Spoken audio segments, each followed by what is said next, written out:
Ассаламу алейкум. Мен көршілерім қандайсыздар? Манас районының тұрғындары. Мен азыр Манас районындағы бұл рейсті білесіздер, жолдың байындағы. Ушул жаққа келдім. Бұл жаққа келген себебім туғандар азыркы учурда көпчүлүгүбүз жана светти кандай төлөш керек жолун билбей атабыз да.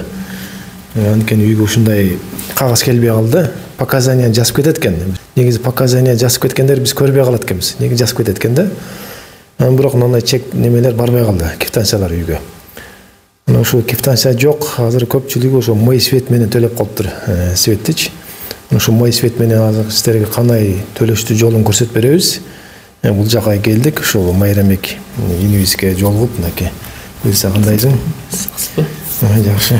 Өзүң эмелдерге бир түшүндүрүп, башынан баштап айтып берсең. Саламатсыздарбы, урматтуу Манас районунун тургундары. Бүгүнкү күндө мынакей талап болгон азыркы учурдан май свет деген приложениянын баарыңыздар көчүргөнү да бар, көчүрбөгөнү да бар. Турар аке, кээ бирлер чалып сурашат, ошону кантип көчүрөт элек.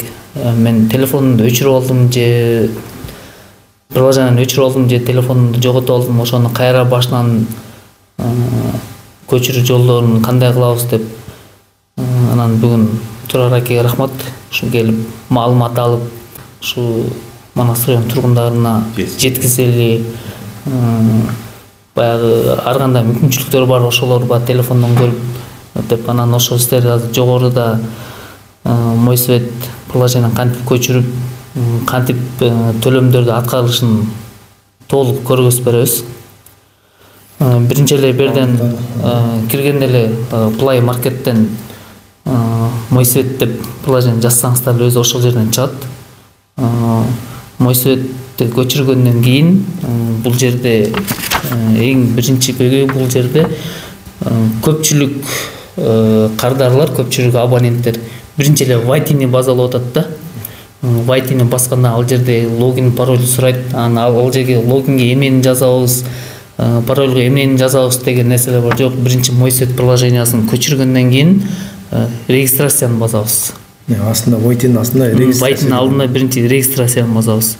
Регистрацияны бассаңыздар, лицевой счет, андан кийин фамилия деп чыгат. Ошол жерге өзүңүздөрдүн ар бир үйдө, ар бир кардардын өзүнүн, мисалы Алтымышбаева Зейнеп дейт. Ушундай светтин кагазы бар, эсеп дүмүрчөк. Ошол жерде 53дөн башталган лицевой счетуңуздар бар. Буну ошол жерге лицевой счетко теребиз. 53 593 02 10. Андан кийин фамилия деген жерге Алтымышбаева Зейнеп турат. Ошонун Алтымышбаева Зейнеп баардыгын толук жазгандан кереги деле жок, кажети деле жок. Сиздики мисалы Алтымышбаева Зейнеп деп тургандан кийин А деп койсоңуз эле фамилияга кете берет. Сразу өзү отправить кылсаңыз, өзү таап алат да бул. Мынакей тапты. Буну андан кийин Вайтиге кире бересиз.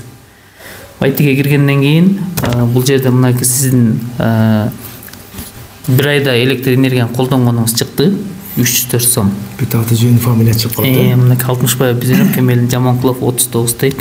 Электр энергия болгон карызыңыз 300 сом, анын ичинен пеняз 4 сом. Жалпы карызыңыз 304 сом болуп атат. Бул жерде 2 айдыкын төлөй элекмин, ошон үчүн ушундай чыгып калды. 2 айдын суммасы сиздики ошондой болуп чыкты. Бул жерде показаниясына предыдущий показания дейт. Бул өткөн айдын показаниясы, бул айда жазып кетти 34 110 деп.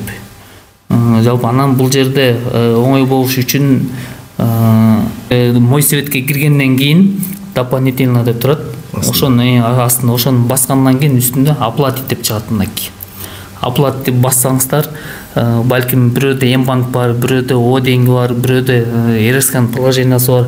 Кайсы абонентке, кардарга кайсынысы ыңгайлуу болсо, ошо менен төлөп коюуга мүмкүнчүлүк түзүлгөн да. М-банк болгондуктан М-банкты басып көр.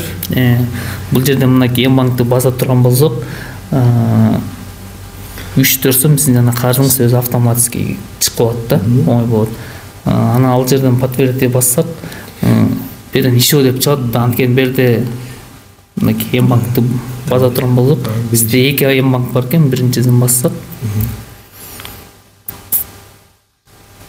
Анан мындай паролдор чыгат, ар бир М-банк өзүңүздөр койгон. Мен ошо паролду терип кирем, мындай кайра. Приложениеге кирип аткандай экен да. Болду. Өзүмдүк уже бүт чыгып калды, готовый экен да, эчтеке баспайт экен. Бул оплатитти бассак, сиздики төлөндү.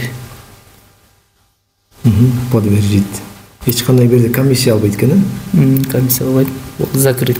Мына сиздики төлөнүп калды азыркы учурда. Эгерде төлөнгөндөн кийин дагы бир айтып кетчү нерсе, бирден Мойсветке киргенден кийин баягы ар ким ар кандай болуп калат, бирөөнүн альчика акчасы жок болуп калат, мисалы.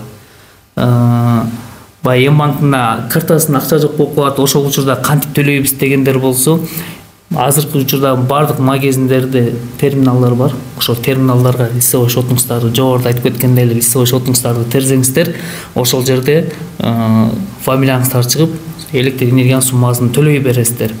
Андан сырткары мен бияка РСке келип төлөйм десеңиздер, бизде билесиздер, могу РСтин ичинде Демир банкыбыз иштейт. Эртең саат 8-ден кечки саат 16:00га чейин, тагыраагы 4-ге чейин төлөмдөрдү кабыл алат.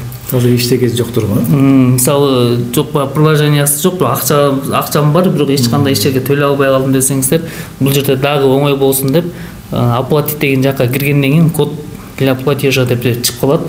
Буну бассаңыздар, ушундай штрих-код чыгат. Мындай штрих-код чыгат. Ушунун негизинде төлөй бересиздер. Бул эми аябай ыңгайлуу, оңой. Мисалы, кайсыл жерден дагы каалаган жерден төлөй бересиздер да, бул мененчи. Ошондой ушуну баарыңыздар көчүрө элек абоненттер болсо, көчүрө кардарлар болсо, ушун баарыңыздар көчүрүп алыңыздар. Мындан кийин ушундай эсеп дүмүрчөк үйлөргө барбай калды, электронный болуп калды баардыгы. Бир айда канча сумма жактыңыздар, ушул Мойсвет приложениясы аркылуу көрүп, ошол жактан төлөсөңүздөр абдан ыңгайлуу. Кокустан жанагы кээ бир бүт эле үйлөрдө ушундай телефондор бар да азыркы учурдачы. Анан өзүңүз чоң кишилерде жок болсо, ошо балдарыңыздар, кыздарыңыздарда бар мындай телефончу. Ошолар эле ушундай Мойсветти көчүрүп коюп, ушундай нерселерди кылып туруп, анан канча сумма төлөйсүздөр, ошол жерден көрүп турсаңыздар болот өзүңүздөр. Анан бирок көргөн менен, бирок төлөй албасаңыздар, ушул РСке келсеңиздер, төлөө жолдорун силерге көрсөтүп берет. Оңой эле жол. Бул жактан түшүндүрүү жолдорун кимге түшүнүксүз болуп, баягы ар кандай бир көйгөй болуп аткан болсо, бизге бияка Манас райондук электр тармактар ишканасына кайрылсаңыздар, бул жерден дагы биз өзүбүз түшүндүрүү жолдорун түшүндүрүп беребиз силерге. Ошол анда жакшы. Буюрса эми түшүнүктүү болду деп ойлойбуз эми биздин ошол көрүүчүлөргө. Сага Алла разы болсун. Рахмат, Сизге да рахмат. Убактыңызга ийгилик. Ошентип убактыңызды бөлүп, ушу түшүнбөй жаткан элдерге ушундай бир видео кайрылуу кылып коелук деп келген. Сизге да рахмат, ишиңизге ийгилик болсун. Ошол урматтуу Манас районунун тургундары, ушу приложениени баарыңыздар көчүрүп алыңыздар.